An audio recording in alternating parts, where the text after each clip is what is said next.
Hello everyone, welcome to Blue Dragon Actuarial. So you must be wondering why for participating policies, this picture is in your screen.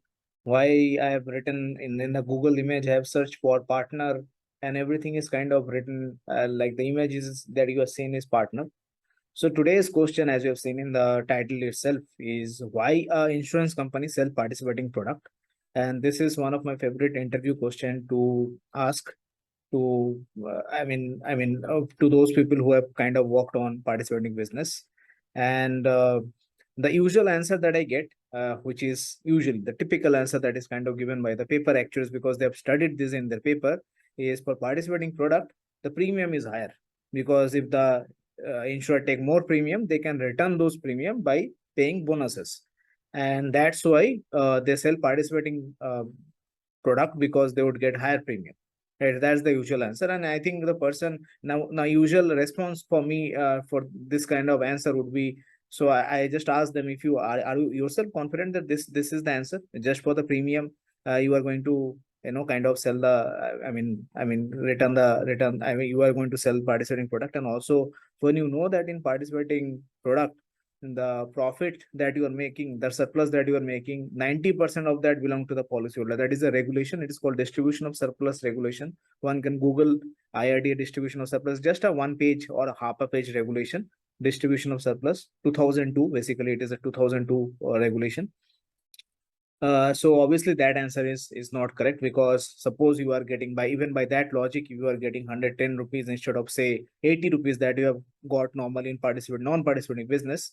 So 110 rupees might generate you say 20 rupees profit, and 80 rupees probably would have generated you maybe say 8 rupees profit, or say 10 rupees profit, right? Now 90% of that 10 rupees is still you are getting that 10 rupees for your, for only for the shareholder, right? A company is for shareholder. So for non-participating business, if 8 rupees, if 80 rupees is kind of generating 8 rupees profit or 10 rupees profit, that entire 8 rupees or 10 rupees is for the shareholder, that is for that company, right? However, if it is generating 20 rupees profit, only 90% would belong to the policyholder, that is 18 rupees would go to the policyholder, and 2 rupees would belong to the shareholder. So even by your logic, even by that logic, that is not correct, right? So participating policies, if you are selling participating policies, you are working so hard, you are managing resources, you are managing their asset, and you are still only getting 2 rupees. So what is the reason? Now 90% of the profit is given. I don't you think that the company should not write participating policies at all, right? So why do the company write participating policies? The second answer then I get is just to enter the competition, or because someone else, there might be a player which is writing participating business, so you want to enter into competition to write participating business, and then you can cross sell non-participating product. I think this answer is slightly is quite correct. I mean, this is the case, but obviously you don't enter into something just to kind of be with the competition. You want to do something which will generate profit for you. So once again, this answer is not the complete answer. This is an incomplete answer. So what is the correct answer? The correct answer is, in participating policies, you are obviously the policyholder participating in the profit, right? So the negative of profit is loss, right? We have done those problems in maybe class 5 or class 6, that there are partners who kind of entered into create business, and there is a ratio of 1:3, 1:4, and then when the profit is generated, they kind of share the profit in the same ratio. So participating products are sold by insurance companies when they're starting out, like at the start, maybe when in India, when the insurance company started, when the privatization happened 2000 and 2001 to, at that point of time, most of the insurance companies were kind of selling participating products, and also ULIP product. ULIP is a separate topic, and I'll not touch that today, why they were selling kind of ULIP product, but participating policy was sold. So at that point of time, because life insurance in particular, is a capital intensive business, there would be a lot of expenses, lot of new business strain, because we are reserving on prudent basis. So because of that, their life insurance company were kind of certain that they would be generating loss, right?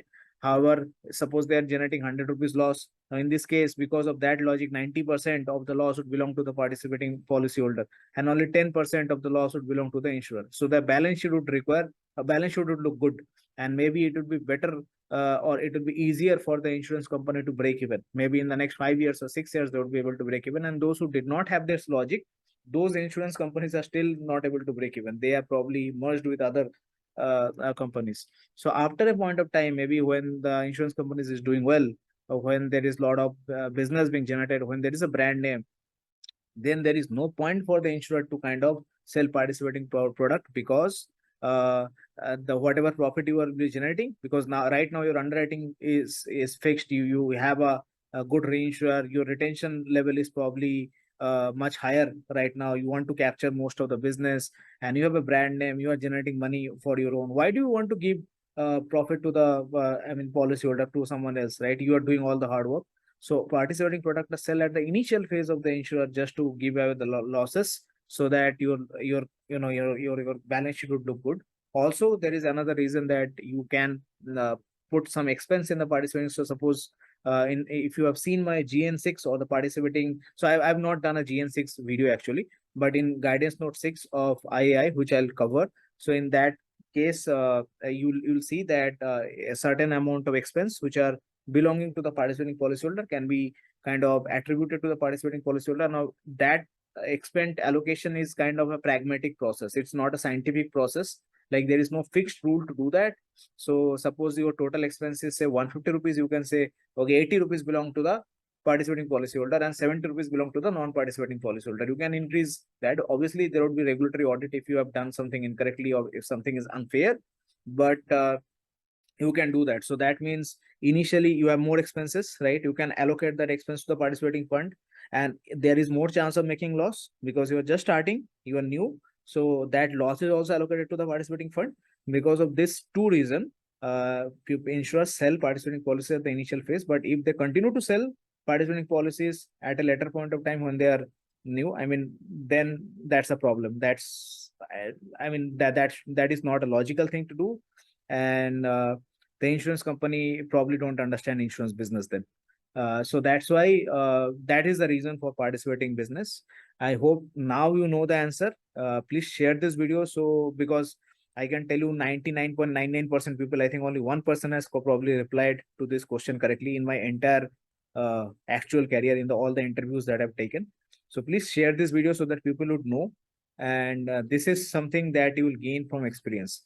This is where the distinction between experience and paper actually come into place. Otherwise, if you are a paper actually, you are going to give those same answers that I've given you, right? So that's where the distinction is. That's where experience comes into picture. That's where as I mentioned, that actuaries are the person who answer the why in business, right? So this is a why that initially I did not know the answer to, but now I know, and I've shared that with you. So please like the video if you like the content. Please subscribe. Please share. And yeah, leave your feedback in the comment section for anything. And thanks for watching, and see you in future videos.